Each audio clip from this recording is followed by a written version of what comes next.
கிறிஸ்தியேசுவின் அன்பு நெஞ்சங்களே, இனிய டிஆர்டி தமிழொலி வானொலி உறவுகளே, உங்கள் அனைவருக்கும் இனிய வணக்கம். தவக்காலம் வாழ்வுகள் மலர்ந்திடும் மறுகாலம். தவக்காலம் இது தவக்காலம் வாழ்வுகள் மலர்ந்திடும் மறுகாலம். தவக்கால நற்சிந்தனை.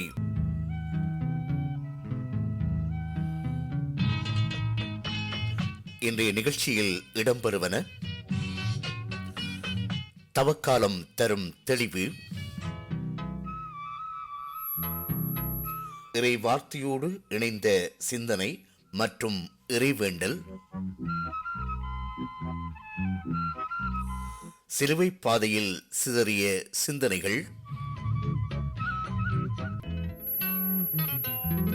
இன்றைய தவக்கால நற்சிந்தனை வழங்குகின்றார் பிரான்ஸ் இலங்கை தமிழ் கத்தோலிக்க ஆன்மீக பணியத்தின் இயக்குனர் அருட்பணி பால் மத்தியூ மதன்ராஜ் அடிகளார்.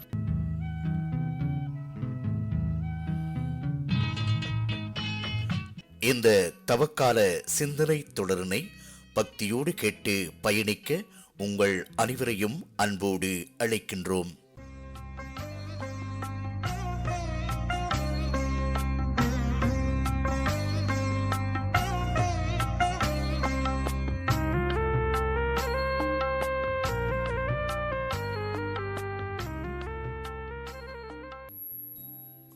உயிரை தர வைத்த உயர்ந்த அன்பு. இயேசுவை சிலுவையில் இணைத்ததெல்லாம் அன்பை தவிர ஆணி இல்லை. அன்பின் சக்தியை தவிர வேறு ஏதும் இல்லை. இவை திருவழிப்பாட்டு பாடல் வரிகள். ஆம், இயேசுவின் பாடுகளை தியானிக்கும் இந்நாட்களில் கடைசி துளி இரத்தம் வரை விட்டு வைக்கப்படாமல் பிடுங்கப்படும் அளவுக்கு கொடுமையான மரணத்துக்கு கையளிக்கும் மன உறுதி இயேசுவுக்கு எங்கிருந்து வந்தது? பாடுகளை சகிக்கும் ஆற்றலை தந்தது எது? உறுதியாக இயேசு நம்மில் வைத்த அன்புதான். அன்பு எனில் அது எப்படிப்பட்டது? தந்தைக்கும் மகனுக்கும் உள்ள அன்பு போல, முழுமையான அன்பு போல, மாசற்ற பரிசுத்த அன்பு போல இயேசு நம்மை நிபந்தனையின்றி அன்பு செய்கின்றார். ஆம், என் தந்தை என் மீது அன்பு கொண்டுள்ளது போல நானும் உங்கள் மீது அன்பு கொண்டுள்ளேன். யோவான் 15:9 என்கின்றார். தந்தையுமே நம்மீது அன்பு கொண்டுள்ளார். யோவான் 16:27. அந்த அன்புதான் நாம் கருவில் உருவாகும் முன்பே, நாம் ஒன்றும் இல்லாமல் இருந்தபோதே, வெறுமையாய் இருந்தபோதே தொடங்கிய அன்பு. எரேமியா 1:10. அந்த அன்புதான் நம்மை தேர்ந்து கொண்டது. யோவான் 15:16. அந்த அன்புதான் நாம் பாவிகளாக இருந்தபோது கிறிஸ்து நமக்காக உயிரை கொடுக்க வைத்தது. ரோமையர் 5:8. கடவுள் அன்பாயிருக்கின்றார். நாம் வாழ்வு பெறும் பொருட்டு கடவுள் தம் ஒரே மகனை உலகிற்கு அனுப்பினார். அதனால்தான் கடவுள் நம் மீது வைத்த அன்பு வெளிப்பட்டது.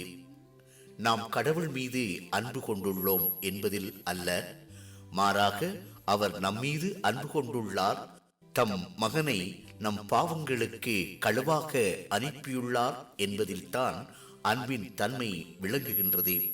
யோவான் நற்செய்தியில் 4:8-10 வரை வாசிக்க கேட்கின்றோம். எனவே இயேசுவின் அன்பு, தந்தையின் அன்பு நம்மீது காட்டப்படுவது நாம் ஆண்டவரின் அன்புக்கு தகுதியுடையவர்கள் என்பதால் அல்ல, உரிமை உடையவர்கள் என்பதால் அல்ல, மாறாக கடவுள் இரக்கம் காட்டுவதையே எல்லாம் ஆகிறது. ரோமையர் 9:16. மேலிருந்து இறங்கிய அன்பு இரக்கம் செயல்வடிவம் பெற்று நம்மை தொடுகிறது. கடவுள் வடிவில் விளங்கிய அவர் கடவுளுக்கு இணையாயிருக்கும் நிலையை வலிந்து பற்றி கொண்டிருக்க வேண்டியதொன்றாக கருதவில்லை. ஆனால் தம்மையே வெறுமையாக்கி அடிமையின் வடிவை ஏற்று மனிதருக்கு ஒப்பானார். மனித உருவில் தோன்றி சாவை ஏற்கும் அளவுக்கு, அதுவும் சிலுவைச் சாவையே ஏற்கும் அளவுக்கு கீழ்ப்படிந்து தம்மையே தாழ்த்திக் கொண்டார். பிலிப்பியர் 2:6-8. இவ்வாறாக செயலாக்கம் பெற்ற அந்த அன்பு தன்னை தாழ்த்தி 3 படிநிலைகளில் கடவுளிடமிருந்து மனிதனாக, மனிதனிலிருந்து அடிமையாக, அடிமையில் இருந்து உயிரற்ற உடலாக. இதை புரிந்து கொள்ள நாம் சற்றே பின்னோக்கி செல்வோம். அக்கால யூத சட்டப்படி அடிமைகள் குறித்து ஒரு விளக்கத்தை விடுதலை பயண நூலில் வாசிக்கலாம்.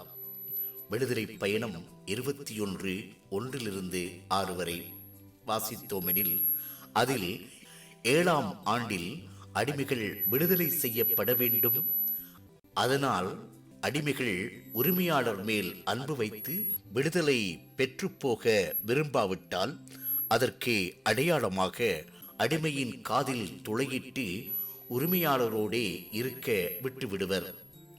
இயேசுவும் நம்மீது வைத்த அன்பினால் திருப்பாடல் 22:16 தம் கைகளையும் கால்களையும் துளைக்க அனுமதித்தார். நமக்கு அடிமையும் ஆனார். அதனால்தான் தன்னை கற்றூனில் கட்டி அடிக்கவும், தாடியை பிக்கவும், காரி உமிழவும், தலையில் முள்மூடி சூட்டவும், சிலுவை சுமத்தப்படவும், அதில் அறையப்படவும், சிலுவையில் உயிர் துறக்கவும், இறந்தபின் ஈட்டியால் குத்தப்படவும் அனுமதித்தார். அன்பினால் அடிமை வாழ்வை ஏற்றதால்தான் அத்தனை அவமானங்களையும் ஏற்றுக்கொண்டார் நம் அருள்நாதர் இயேசு. இயேசுவின் பாடுகளையும் நம் பாவங்களையும் சிந்திக்கும் இந்த தவக்காலத்தில் நம் பாவங்களை ஆழ்கடலில் மூழ்கடித்த இயேசுவின் உயர்ந்த அன்பை சிந்திக்கும் போது நாமும் அந்த அன்பை செயலாக்குவோம். அது எவ்வாறு இருக்கும் அல்லது இருக்க வேண்டும்? கொடுமை தலைகளை அழிப்பதும், நுகத்தின் பிணையல்களை அறுப்பதும், ஒடுக்கப்பட்டோரை விடுதலை செய்து அனுப்புவதும், எவ்வகை நுகத்தையும் உடைப்பதும், பசித்தோருக்கு உணவை பகிர்ந்து கொடுப்பதும், பிற மனிதருக்கு தன்னை மறைத்து கொள்ளாதிருப்பதும் அன்றோ? அதுதானே ஆண்டவர் இயேசு விரும்பும் உண்மையான நோன்பு. எசாயா 58:6-7 வரை.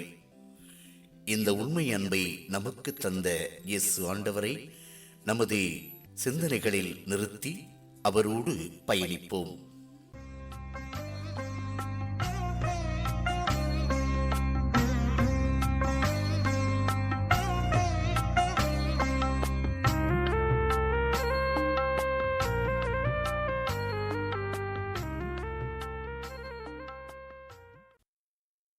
தவக்காலம் 5ஆம் வாரம் செவ்வாய்க்கிழமை. நற்செய்தி வாசகம். நீங்கள் மானிட மகனை உயர்த்திய பின்பு இருக்கிறவர் நானே என்பதை அறிந்து கொள்வீர்கள். யோவான் எழுதிய நற்செய்தியிலிருந்து வாசகம். நூற்பிரிவு 8, இறை சொற்றொடர்கள் 21-30 வரை. அக்காலத்தில் இயேசு பரிசேயர்களை நோக்கி, நான் போன பின் நீங்கள் என்னை தேடுவீர்கள். நான் போகும் இடத்திற்கு உங்களால் வர இயலாது. நீங்கள் பாவிகளாகவே சாவீர்கள் என்றார்.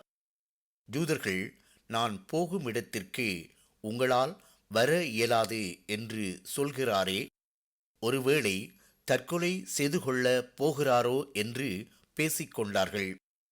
இயேசு அவர்களிடம், நீங்கள் கீழிருந்து வந்தவர்கள், நான் மேலிருந்து வந்தவன். நீங்கள் இவ்வுலகை சார்ந்தவர்கள், ஆனால் நான் இவ்வுலகை சார்ந்தவன் அல்ல. ஆகவேதான் நீங்கள் பாவிகளாகவே சாவீர்கள் என்று உங்களிடம் சொன்னேன். இருக்கிறவர் நானே என்பதை நீங்கள் நம்பாவிடில் நீங்கள் பாவிகளாய் சாவீர்கள் என்றார். அவர்கள் நீர் யார் என்று அவரிடம் கேட்டார்கள். அவர், நான் யார் என்று தொடக்கத்திலிருந்தே சொல்லி வந்துள்ளேன். உங்களைப் பற்றி பேசுவதற்கும் தீர்ப்பிடுவதற்கும் பல உண்டு. ஆனால் என்னை அனுப்பியவர் உண்மையானவர். நானும் அவரிடமிருந்து கேட்டவற்றையே உலகிற்கு எடுத்துரைக்கின்றேன் என்றார். தந்தையைப் பற்றியே அவர் பேசினார் என்பதை அவர்கள் உணர்ந்து கொள்ளவில்லை. இயேசு அவர்களிடம், நீங்கள் மானிட மகனை உயர்த்திய பின்பு, இருக்கிறவர் நானே, நானாக எதையும் செய்வதில்லை, மாறாக தந்தை கற்றுத்தந்ததையே நான் எடுத்துரைக்கின்றேன் என்பதையும் அறிந்து கொள்வீர்கள். என்னை அனுப்பியவர் என்னோடு இருக்கின்றார். அவர் என்னை தனியாக விட்டுவிடுவதில்லை. நானும் அவருக்கு உகந்தவற்றையே எப்போதும் செய்கின்றேன் என்றார். அவர் இவற்றை சொன்னபோது பலர் அவரிடம் நம்பிக்கை கொண்டனர். இது வாழ்வு தரும் கிறிஸ்து இயேசுவின் நற்செய்தி. கிறிஸ்துவே உமக்கு புகழ்.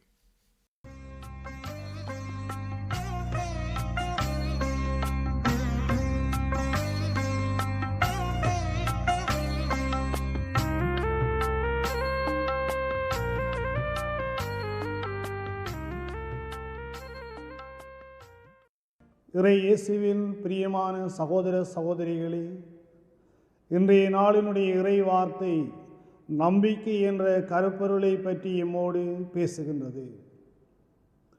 ஒவ்வொரு மனிதனுடைய வாழ்விலும் நம்பிக்கை என்பது இன்றியமையாத வாழ்வினுடைய ஒரு பகுதியாகவே காணப்படுகின்றது. நம்பிக்கை மனித வாழ்விலே அற்றுப்போகின்ற பொழுது மனித வாழ்வினுடைய அனைத்து பகுதிகளுமே இருண்டதாகவே அமைந்துவிடும். ஆகவேதான் இன்றைய நாளினுடைய இறை வார்த்தை, கடவுள் மீது நாங்கள் நம்பிக்கை வைக்கின்ற பொழுது அந்த நம்பிக்கை இறை வாழ்வை தரக்கூடியது. அந்த இறை வாழ்விலிருந்து நாங்கள் மீட்பை நாங்கள் சுவீகரித்து கொள்ள முடியும் என்ற இறை வார்த்தை என்று எமக்கு உறுதியளிக்கின்றது. ஆகவே பிரியமானவர்களே, அவநம்பிக்கையும் வாழ்வினுடைய இலட்சியங்களற்ற தற்காலத்தில் வாழக்கூடிய நாம் அனைவரும் முதலில் நான் என்னை நம்புபவனாக, தன்னம்பிக்கை உள்ள மனிதர்களாக நாங்கள் திகழ வேண்டும்.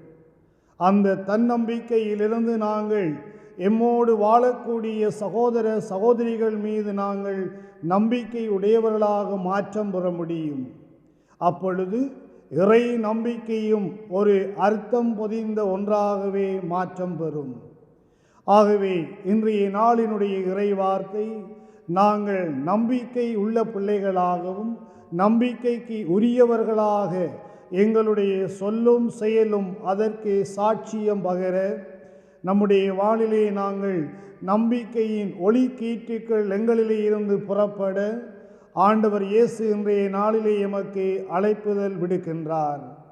ஆகவே நாங்கள் நம்பிக்கைக்குரிய பிள்ளைகளாக, நம்பிக்கையோடு வாழுகின்ற, பிறரையும் நம்பிக்கையை நோக்கி நாங்கள் இட்டுச் செல்லுகின்ற பிள்ளைகளாக நாங்கள் மாற்றம் பெற எல்லாம் வல்ல இறைவன் இன்றைய நாளினுடைய இறை வார்த்தையின் வழியாக எம்மை வழி நடத்துவாராக. எல்லாம் வல்ல இறைவன் எம் ஒவ்வொருவரையும் நிறைவாக ஆசீர்வதிப்பாராக. ஆமென்.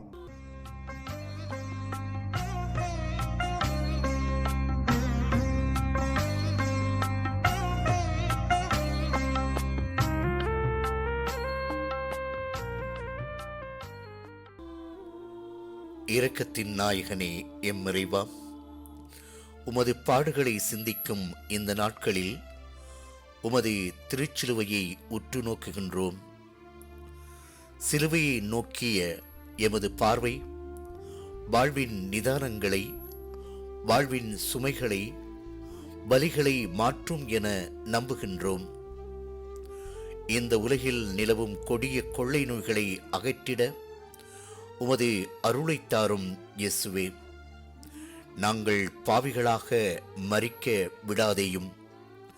உமது மீட்பினால் ஆட்கொள்ளப்பட்டு தந்தையின் அன்பில் வாழ்பவர்களாக எம்மை மாற்றும். நீர் எவ்வாறு தந்தைக்கு உகந்தவராக இருந்தீரோ, நாமும் உமது வழிகளில் பயணிக்க அருள் தர வேண்டுமென்று எங்கள் ஆண்டவரும் இயேசு கிறிஸ்துவின் வழியாக உம்மை மன்றாடுகின்றோம். ஆமீன்.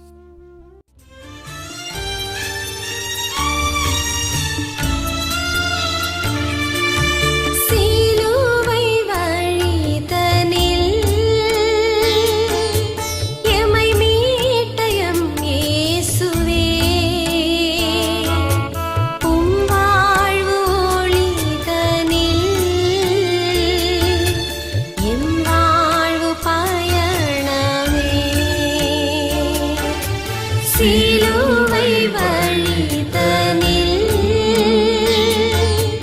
எமை மீட்ட எம் இயேசுவே, உம் வாழ்வு ஒளிதனில் எம் வாழ்வு பயணமே.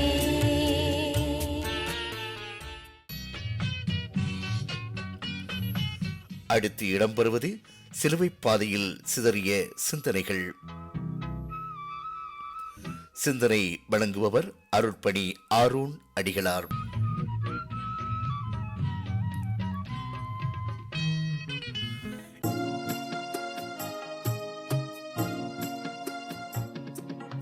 பாவை ஒருத்தி வருகின்றாள், பரமன் முகத்தை துடைக்கின்றாள், பரமன் முகத்தை துடைக்கின்றாள், துணியில் அவன் முகம் காண்கின்றாள், துடித்து வியந்து அழுகின்றாள், துன்பங்கள் தீர்க்க துணையில் துவல்கின்றாள். ஆறாம் நிலை. இயேசுவின் திருமுகத்தை வெரோனிகாள் துடைக்கின்றாள். திவ்ய இயேசுவே, மை ஆராதித்து வணங்கி உமக்கு நன்றி அறிந்த தோத்திரம் செலுத்துகின்றோம். அது ஏனென்றால் உமது பாரமான சிலுவையை கொண்டு உலகத்தை மீட்டு ரட்சித்தீர். இயேசுவின் திருமுகத்தை துடைக்கும் வெரோனிகா பெண்களை இழிவாக கருதிய யூத சமுதாயத்திலே புது மறுமலர்ச்சியை கொண்டு வருகிறார் இறைமகன் இயேசு. தனது வாழ்நாளில் பெண்களை மன்னிக்கிறார், பெண்களுக்கு புது அடையாளத்தை தருகிறார். இறுதியில் தன் திருமுகத்தை துடைக்க வெரோனிகாவுக்கு வாய்ப்பும் அளிக்கிறார். ஆண்டவர் முன்னிலையில் அனைவரும் சமம் என்பதை தனது செயலால் தெளிவுபடுத்துகிறார். ஆனால் இன்றைய உலகில் பெண்ணை ஒரு காட்சி பொருளாக சித்தரித்து சினிமா, மாத இதழ்கள், ஊடகங்கள் வெளிப்படுத்துகின்றன. பெண்கள் காம பொருளாக மட்டுமே கருதி கற்பழிக்கப்படுகிறார்கள். ஆணுக்கு அடிமையாக வாழ மட்டுமே வந்தவர்கள் என கருதப்படுகிறார்கள். ஒரு உயிருக்கு உருவம் கொடுத்து உலகிற்கு அறிமுகப்படுத்த ஆற்றலை கொடுக்கவே கண்டிப்பாக பெண்ணானவள் தேவை. அவளும் இறைவனின் உயிரிய படைப்பு என்பதை உள்ளத்தில் ஏற்போம். பெண்களின் நீதிக்காக போராடுவோம். ஜெபம். அன்பு இறைவாம், பெண்களை மதித்து அனைவரும் சமம் என கருதி வாழக்கூடிய நல்மனதை தாரும். பெண்களுக்கு எதிரான வன்கொடுமைகள் நீங்க பெற்று வளமுடன் வாழ அருள் தாரும். ஆமீன். எங்கள் பேரில் தயவாயிரும் சுவாமி, எங்கள் பேரில் தயவாயிரும். மரித்த விசுவாசிகளின் ஆன்மாக்கள் இறைவனுடைய இரக்கத்தினால் சமாதானத்தில் இளைப்பாறுவனவாக. ஆமீன்.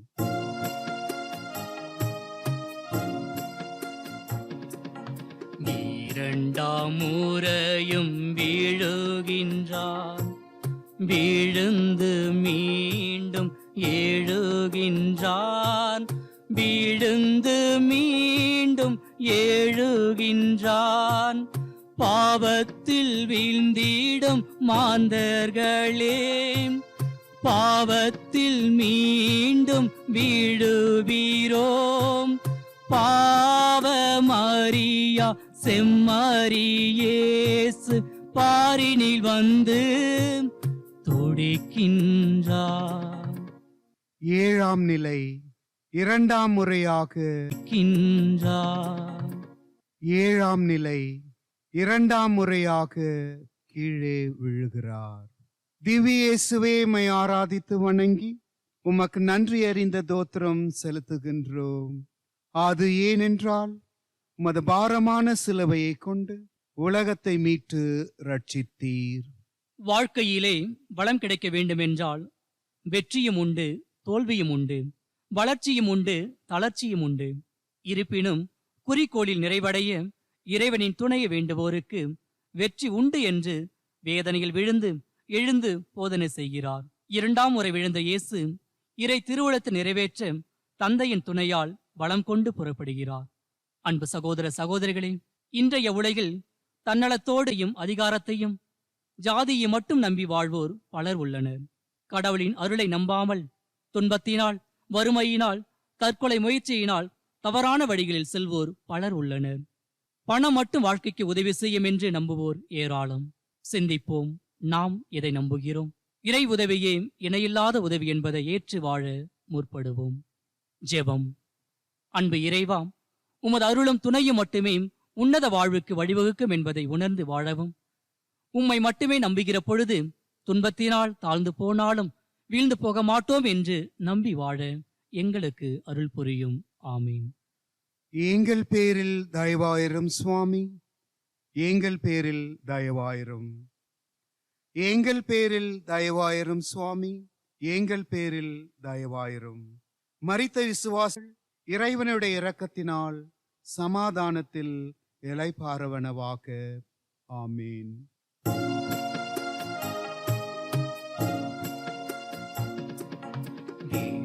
நீர் சிந்தும் பெண்களை வழியில் இயேசு காண்கின்றான், வழியில் இயேசு காண்கின்றான். எனக்காய் அழ வேண்டாம் மாந்தர்களே, அழுங்கள் உங்கள் பிள்ளைகளுக்காய் என்று மொழிந்து ஆறுதல் கூறி கல்வாரி நோக்கி செல்கின்றார். 8ஆம் நிலை. யூத பெண்களுக்கு இயேசு ஆறுதல் கூறுகிறார்.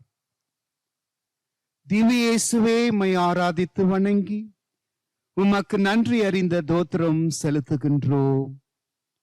அது ஏனென்றால் உமது பாரமான சிலுவையை கொண்டு உலகத்தை மீட்டு ரட்சித்தீர்.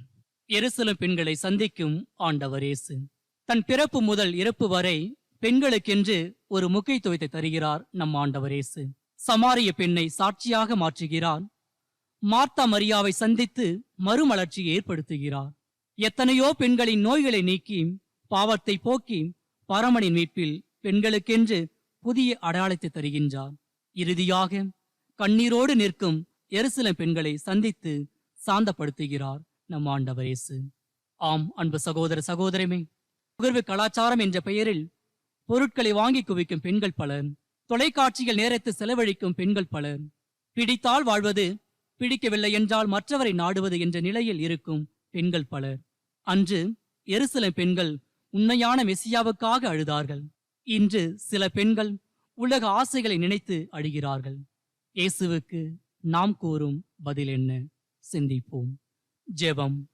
அன்பு இறைவா, வாழ்வில் உம்மை மட்டும் பற்றி கொண்டு வாழவும், உலக ஆசைகளை விடுத்து உண்மையான உறவுகளை அன்பு செய்து வாழவும் நல் மனதை எங்களுக்கு தாரும். ஆமீன். எங்கள் பேரில் தயவாயிரும் சுவாமி, எங்கள் பேரில் தயவாயிரும். எங்கள் பேரில் தயவாயிரும் சுவாமி, எங்கள் பேரில் தயவாயிரும். மரித்த விசுவாசிகளின் ஆன்மாக்கள் இறைவனுடைய இரக்கத்தானத்தில் இளைப்பாறுவனவாக. ஆமீன்.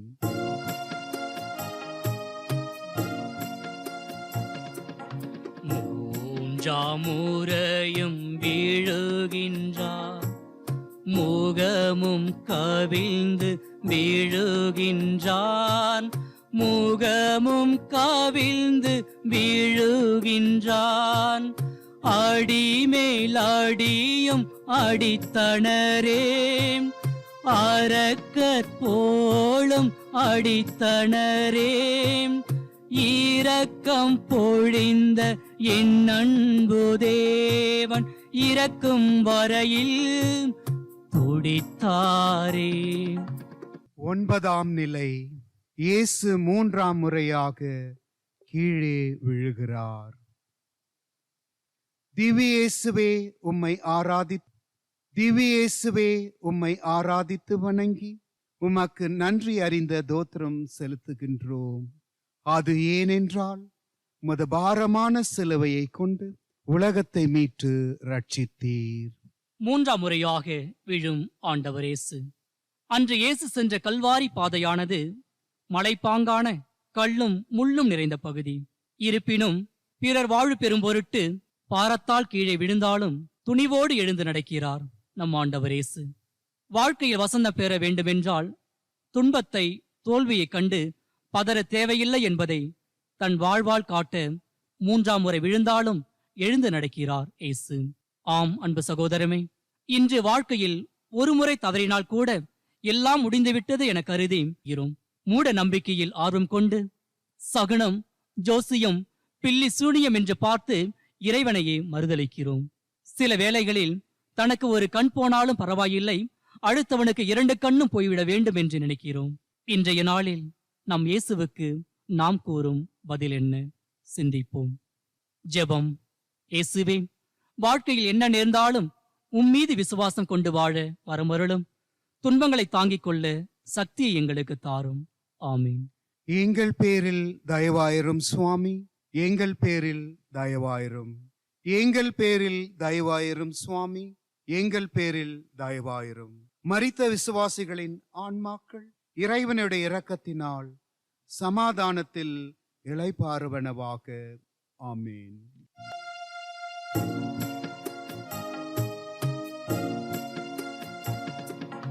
ஏன் இந்த அவமானம், ஆடை இழந்த அவமானம், ஆடை இழந்த அவமானம், நாயகன் வதனம் சீதைந்தது, இரத்தமும் மாறாய் வடிந்தது, அவனி வந்த அழகின் தேவன் அழகு அழிந்து துடிக்கின்றார்.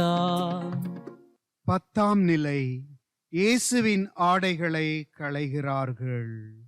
திவ்ய இயேசுவே, உம்மை ஆராதித்து வணங்கி உமக்கு நன்றி அறிந்த தோத்திரம் செலுத்துகின்றோம். அது ஏனென்றால் உமது பாரமான சிலுவையை கொண்டு உலகத்தை மீட்டு ரட்சித்தீர். இயேசுவின் ஆடையை களைக்கிறார்கள். அண்ட சராசரத்திற்கே ஆடை கொடுத்தவர் அரைசான் துணி இல்லாமல் நிர்வாணமாக்கப்படுகிறார். உலகிற்கு அன்பு, அருள், பரிவு, எளிமை, பாசம், பகிர்வு, மன்னிப்பு, தாழ்ச்சி என்ற ஆடைகளை கொடுத்தவர் இங்கே பிறர் பரிகசிக்க நிற்கிறார். எதற்காக? எங்கெல்லாம் இவ்வித ஆடைகள் மறுதளிக்கப்படுகிறதோ அங்கெல்லாம் நான் நிர்வாணப்படுத்தப்படுகிறேன் என்பதை உணர்த்துவதற்காகவே. அன்பு சகோதரமே, இன்றைய கலாச்சாரம் என்ற பெயரில் ஆடை குறைப்பு, உடல் குறைப்பு சாதாரணமாகிவிட்டது. நவீனம் என்ற பெயரில் உடலை விற்று வாழ்வோர் பலர், பிறர் பார்க்க உடலில் அந்தரங்கம் காட்டுவோரும் பலர், பக்கத்து வீட்டில் பசியோடும் ஆடை இல்லாமலும் இருக்கிற போது சாதாரண நிகழ்வுக்கு 5000 ரூபாய்க்கு ஆடம்பரமாக உடைக்கென்ன செலவு செய்பவரும் பலர் உண்டு. இதற்கு நாம் இயேசுவுக்கு கூறப்போகும் பதில் என்ன? சிந்திப்போம். ஜெபம். தன்மானத்தோடு வாழ்ந்த எம் இயேசுவே, பிறரின் தேவை அறிந்து உதவவும், தன்மானம் இழக்காமல் உமைக்கேற்ற உண்மையான வாழ்வு வாழவும் தேவையான அருளை எங்களுக்கு தந்தருளும். ஆமீன். எங்கள் பேரில் தயவாயிரும் சுவாமி, எங்கள் பேரில் தயவாயிரும். எங்கள் பேரில் தயவாயிரும் சுவாமி, எங்கள் பேரில் தயவாயிரும். மரித்த விசுவாசிகளின் ஆன்மாக்கள் இறைவனுடைய இரக்கத்தினால் சமாதானத்தில் இளைப்பாறுவனவாக. ஆமீன்.